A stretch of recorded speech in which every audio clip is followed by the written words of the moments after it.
Hello hello hello. मेले में आए हुए तमाम दर्शनार्थियों का गढ़वा दुर्गा पूजा समिति हार्दिक अभिनंदन करता है और करता ही रहेगा। ए जी सुनी ना, देखी ना गढ़वा पलामू लातेहार सगरो नौमी के मेला लाग गइल। अरे मेला लाग गइल बात हम का करी, कहीं नहीं खे जाए के, चुपचाप घरे रह। ना हम जेबे कर। हे दरोगा जी, अरे देखी ना हमरा पति कहाँ खो गइले। हिया हम चाउमीन खात रहनी हम पता नहीं कहाँ गायब हो गइले। हे दरोगा जी। अरे अरे अरे क्या बाजी, काहे रह रही हो? देखा तारू कैसे लोग मेला में भुलाता।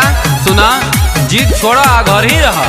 नवमी के मेलावा में भीड़ बड़ी यार बा, गढ़वा पलामू संगे झूमत लाते हार बा। नवमी के मेलावा में भीड़ बड़ी यार बा, गढ़वा पलामू संगे झूमत लाते हार बा। लागल मनवा के लालसा पूरा दिन।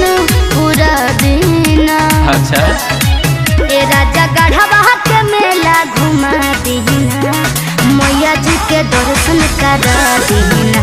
राजा गढ़वा के मेला घुमा दीना, मैया जी के दर्शन करा दीना। समोसवा खियाही दए सैया, हमके लस्सी पियाही दए सैया।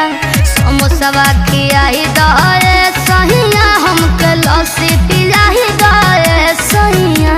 अरे पगली, अरे लागल बा गढ़वा में नौमी के मेलावा घुमाही दए सैया। अच्छा लागल बा गढ़वा में नौमी के मेलावा घुमाही दए सैया।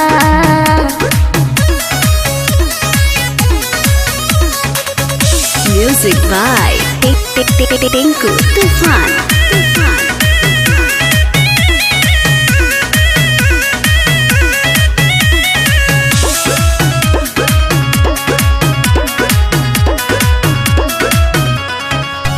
हर साल कही कही भरम आवेला, न के तार वाला मेलावा घुमावेला।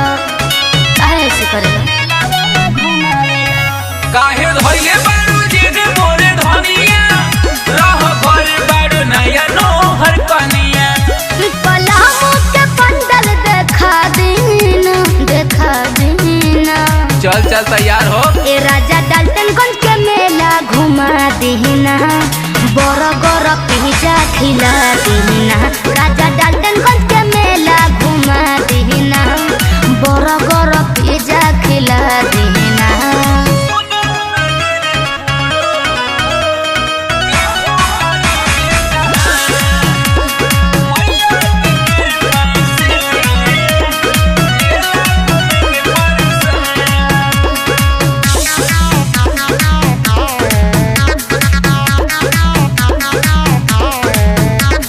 धनंजय तू करो ना झमेला, असो घुमा दोनों लगमा के मेला।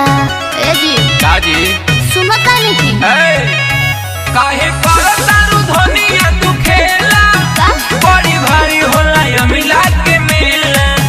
जाइती उजी के बढ़िया मंगा दीना। अरे रुको रुको, हम ही लेके आओ ए तनी। राजा यारा के मेला घुमा दीना, अरे दिया हो। मैया जी के दर्शन करा दीना। राजा यारा के मेला घुमा दीना, मैया जी के दर्शन करा दीना। अच्छा ना मनबे तो चल चल चल तैयारी कर। अगर आप चाहते हैं कुमार डिजिटल चैनल के ऑडियो वीडियो सबसे पहले आप तक पहुंचे, तो लाल बटन दबाकर चैनल को सब्सक्राइब करें और हाँ, बेल आइकन को दबाना ना भूलें।